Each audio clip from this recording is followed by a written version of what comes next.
নমস্কার, আমি সুনির্মল। আমার বাড়িটা কোথায় না জানলেও চলবে, মোটামুটি পশ্চিমবঙ্গেই থাকি। একটাই জিনিসের জন্য আমি ভিডিও করছি, সেটা হচ্ছে এই আমাদের যে দুর্গা পুজো, সেটা তো আমাদের সবারই পুজো।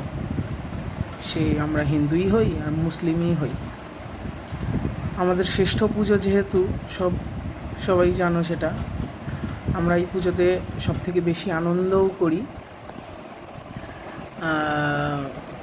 কারণ এটা আমাদের একটাই পুজো, যেটা হচ্ছে অনেক দিন ধরেই হয়, 5টা দিন ধরে, ষষ্ঠী, সপ্তমী, অষ্টমী, নবমী, দশমী। আমরা প্রত্যেক দিনই একটু আনন্দ করি। কিন্তু ইদানিং এই 2020-তে আমি যেটা দেখলাম সেটা হচ্ছে বাংলাদেশের একটা বাজে একটা ঘটনা। সেটা হচ্ছে বাংলাদেশে